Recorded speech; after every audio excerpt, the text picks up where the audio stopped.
Dictation 110 शब्द प्रति minute रहेगा। डिक्टेशन स्टार्ट होगा 5 सेकंड बाद।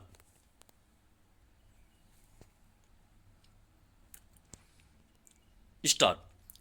जम्मू कश्मीर में लंबे समय के बाद लोकतांत्रिक प्रक्रिया के तहत चुनाव कराए गए और वहां की जनता की चुनी हुई सरकार सत्ता में आई। यह उम्मीद की गई कि वहां अब लोकतंत्र की नई बयार रहेगी और स्थानीय लोगों को अपनी अन्य समस्याओं के साथ सबसे बड़ी चुनौती आतंकवाद से राहत मिलने का रास्ता खुलेगा।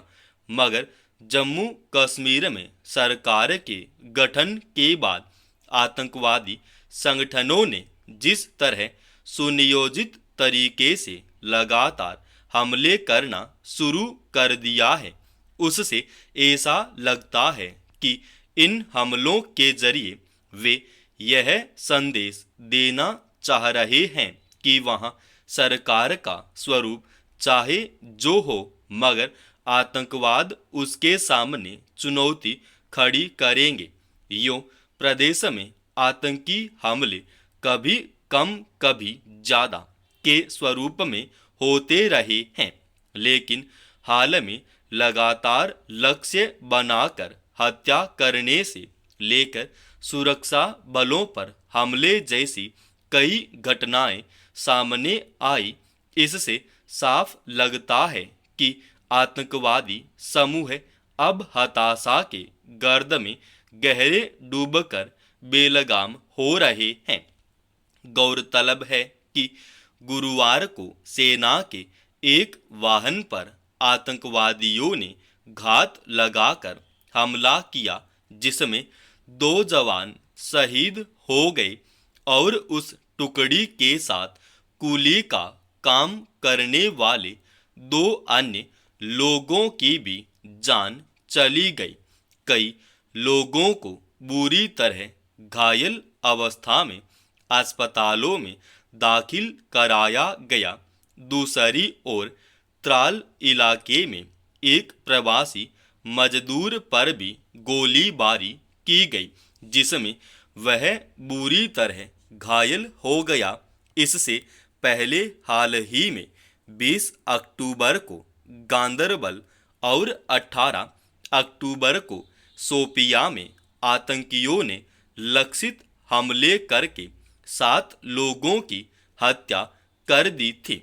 जम्मू कश्मीर में एक चुनी हुई सरकार के काम करना शुरू करने के बाद हाल के कुछ दिनों के दौरान आतंकवादियों ने जिस तरह लगातार लक्ष्य बनाकर प्रवासी मजदूरों के साथ साथ वहां के स्थानीय लोगों और सुरक्षा बलों की हत्या करना तेज कर दिया है, उससे एक अलग आशंका खड़ी होती है। आतंकी संगठनों के हमले में सुरक्षा बलों की शहादत हो रही है और प्रवासी मजदूरों की जान जा रही। ऐसा करके शायद यह संदेश देने की कोशिश की जा रही है कि प्रदेश आतंकवाद से बुरी तरह प्रभावित है और वहां के निवासी हमेशा जोखिम में है।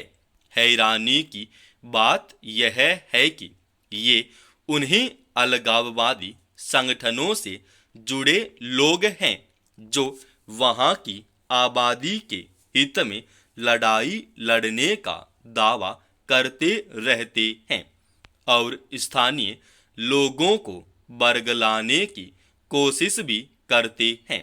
सवाल है कि आए दिन सुरक्षा बलों के शिविरों से लेकर अन्य राज्यों से रोजी रोटी की तलाश में पहुंचे लोगों की हत्या करके उनका मकसद कैसे पूरा हो जाएगा या वे वहां किस तरह का भविष्य बनाएंगे।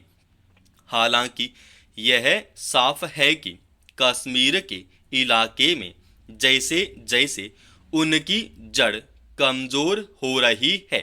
स्थानीय आबादी के बीच आतंकियों की जगह खत्म हो रही है और लोकतंत्र के प्रति समर्थन तेजी से बढ़ रहा है। वैसे वैसे आतंकवादी संगठनों के बीच हताशा गहरा रही है। यह चुनावों के दौरान भी साफ दिखा कि जम्मू कश्मीर में अलगाववादी राजनीति के असर या आतंकवाद के डर को धत्ता बताकर आम लोगों ने बढ़ चढ़कर मतदान किया और अपनी पसंद की सरकार बनाई।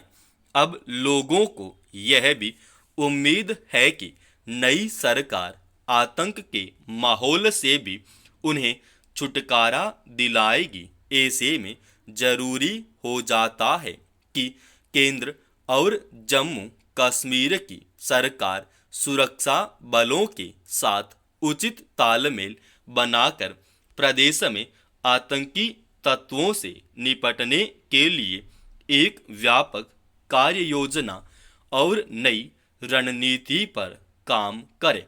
दुनिया भर में धरती पर कचरे की वजह से प्रदूषण से लेकर अन्य गंभीर समस्याएं चुनौती बनी हुई हैं, मगर यह समस्या केवल धरती तक सीमित नहीं है।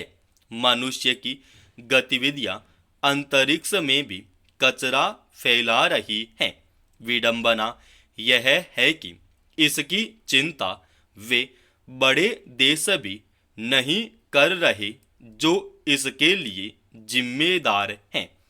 खास तौर पर अमेरिका, चीन, रूस और फ्रांस जैसे कुछ देशों ने जिस तरह प्रयोगों के मामले में होड़ मचाई है, उसी का नतीजा है कि आज अंतरिक्ष में हजारों टन कचरा पृथ्वी की कक्षा के लिए खतरा बन गया है। दूसरे ग्रहों पर जीवन और पानी खोज में या एक दूसरे की जासूसी के लिए सैन्य तथा दूरसंचार उपग्रह आज भी लगातार छोड़े जा रहे हैं। चिंता की बात है कि इनमें से ज्यादातर अपना निर्धारित समय पूरा होने के बाद कबाड़ में बदल जाते हैं। पृथ्वी की कक्षा में इनके आने से स्वाभाविक रूप से जोखिम बढ़ जाता है। इस समय अंतरिक्ष में बड़ी संख्या में निष्क्रिय उपग्रह और रॉकेट हैं जो आपस में टकराकर न केवल अंतरिक्ष स्टेशन बल्कि पृथ्वी के लिए भी खतरा बन सकते हैं। इस समय 4300 टन उपग्रहीय कचरा मौजूद है। 50 के दशक में शुरू हुआ अंतरिक्ष युग का सुनहरा दौर एक बुरे सपने में बदल जाएगा, यह किसने सोचा था। पिछले दिनों एक अमेरिकी संचार उपग्रह के 20 टुकड़े में बंटने के बाद यह बहस हो रही है कि अब इसके कबाड़ का क्या होगा। अंतरिक्ष में कचरे की पहचान करना और उन्हें नष्ट करना आज भी वैज्ञानिकों के लिए चुनौती है। जितनी बड़ी संख्या में अंतरिक्ष कबाड़ खिसकते हुए पृथ्वी की कक्षा में चले आए हैं, वह सचमुच डरावना है। यह कचरा धरती पर गिरा तो भारी तबाही मच सकती है। अमेरिकी संचार उपग्रह इंटेलसेट 33E का अपनी कक्षा में टूट जाना कोई सामान्य घटना नहीं। चिंताजनक यह है कि इसके मलबे के इतने हिस्से बने होंगे कि इसको देख पाना भी मुश्किल होगा। यह अकेली घटना नहीं है। इससे पहले भेजे गए कई उपग्रह प्रयोग में आने के बाद कबाड़ हो चुके हैं। नासा का कहना है कि 20,000 से अधिक कबाड़ पृथ्वी की कक्षा में घूम रहे हैं। सवाल यह है कि जिन देशों की वजह से अंतरिक्ष में मलबा जमा हो रहा है, उनकी कोई जिम्मेदारी है कि नहीं। समाप्त। दोस्तों, रोजाना ऐसे ही एडवांस डिक्टेशन के लिए इस चैनल को आप अभी सब्सक्राइब कीजिए।